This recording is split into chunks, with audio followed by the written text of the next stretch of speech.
Well, WWE did it. They made one of the biggest mistakes of all of 2025 involving one of their biggest stars and potential groundbreaking stars in Jade Cargill.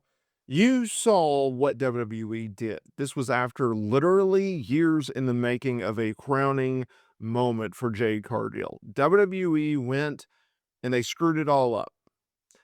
And I think most people will take away the fact that Jade Cargill should have won the women's championship at WWE SummerSlam Night 1 when she stepped into the ring with Tiffany Stratton.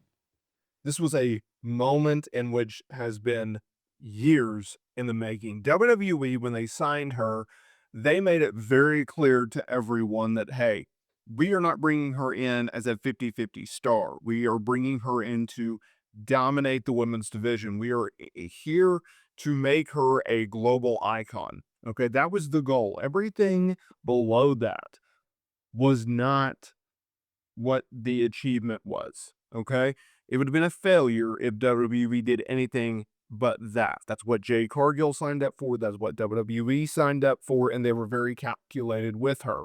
And it looked like 2025 was going to be the year for Jade Cargill as a single star because 2024 was pretty much dominated with her being a tag team star with Bianca Belair. We knew that WWE had grand plans for Jade Cargill, as WWE Unreal Series has revealed, in addition to reports that WWE actually had plans for Jade Cargill to win the Women's Championship in either late 2024 or early 2025. Regardless, she was supposed to be walking into WrestleMania 41 as our Women's Champion, defending said championship against Nia Jax. That did not happen. We saw the derailing of a superstar in Jade Cargill on Sunday. We were supposed to get Jade Cargill's crowning achievement. Think about it. She worked a phenomenal feud with Naomi. She beat Naomi not once but twice. Once at WrestleMania, once at Evolution 2. She wins Queen in the Ring, beating out Asuka. And she is supposed to win the Women's Championship when she challenged Tiffany Stratton for it at SummerSlam. This match went 7 minutes. This was an embarrassment, okay? Because Tiffany Stratton has been a wonderful champion. She's been a great champion. And everything lined up to, okay, Tiffany had her run. Tiffany was going to drop the title to Jade. It was going to be her crowning moment. Tiffany was going to go off and do her own thing. She has such a bright future in WWE. She's going to be a megastar in this company. And Jade Cargill was going to take the ball and run with it. And WWE, after 7 minutes, decided, no, we're not going to have Jade Cargill win the championship here. We're going to keep the championship on Tiffany Stratton. This has derailed almost 2 years of work that WWE has put into Jade Cargill. Okay? For the last year and a half, WWE, not even a year and a half, 2 years, yeah, they had told you Jade Cargill is a big time star. They had told you that you should take Jade Cargill seriously, that she is a top star, that she is the star. Yet WWE, when push comes to shove, they opted not to shove. All right? They opted to say, no, we're not going to do a title change. No, we're not going to do this. We are going to screw over Jade Cargill. We are going to screw over Jade Cargill fans. That's exactly what they told us that they were going to do, and that's exactly what they did. It derails any momentum that Jade Cargill has, and now you have to tell the story if this is the direction, which I assume, which is Jade Cargill did not get it done at SummerSlam. But Jade Cargill came up short against Tiffany Stratton, and now she has to reset. What happens when a dominant star, a bigger-than-life star, has to hit the reset button? How does she handle that pressure? How does she handle that pivot? How does she handle that adversity? That's what they've told us. That's what they're doing with Jade Cargill. How does she handle it? What can she do about it? So we're going to find out. We are going to find out what Jade Cargill is made of, what WWE believes in her. I think that Jade Cargill can still be a big-time star in this company. I think WWE is still going to push her as an upper card star, but I do have concerns that they just put a ceiling on her rise in this company. that they don't fully buy into Jade Cargill. I'm a little concerned about that. Could be wrong, right? Could be wrong, but that's what that told me of, oh, okay, they're having second thoughts. Because a few months ago, they were going to put the world title on you. And now, in a layup, they ought to, miss the shot.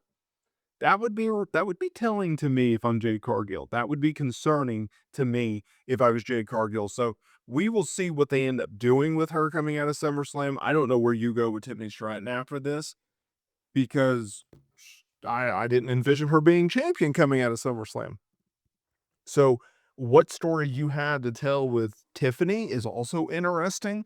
I mean, she is over like Rover with this fan base right now, but it just seemed like such a layup to me as to, all right, Tiffany's champion. Let's drop it to Jade. Jade takes over. I want to know why WWE, first of all, what changed? Why they opted not to make her the champion.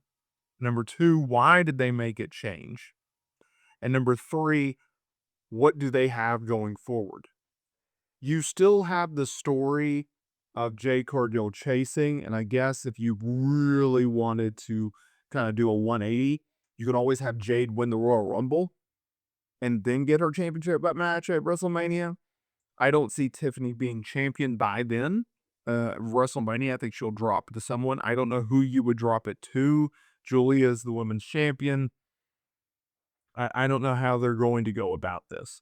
And also, you have a situation where the women's roster is so stacked in WWE that Tiffany Stratton does have plenty of options. I just don't see someone that is on the rise to the point where, okay, they can be champion. Like Jade Cargill, she had a trajectory going, and it's like, okay, the conclusion of this trajectory is her being champion. You can always do a title change. You can always put a title on someone, but how do you exactly get that trajectory started with someone and do it right now, or say within the next 3 months? I don't know. You're going to have to build that up, right? We'll see. I mean, WWE's next big event is Survivor Series in November. We'll see. But when I was shocked, absolutely shocked. So the finish of this match was Jay was on the second rope, and Tiffany either threw her off or did a hurricane run. I forget which is, and then she went and did a moonsault 1, 2, 3, and that was it. And the fact that they gave them 7 minutes shows that they did not have a lot of faith in Jade Cargill versus Tiffany Stratton. I understand Jade struggled in her match against Asuka. You can't tell a proper story in 7 minutes, in my opinion.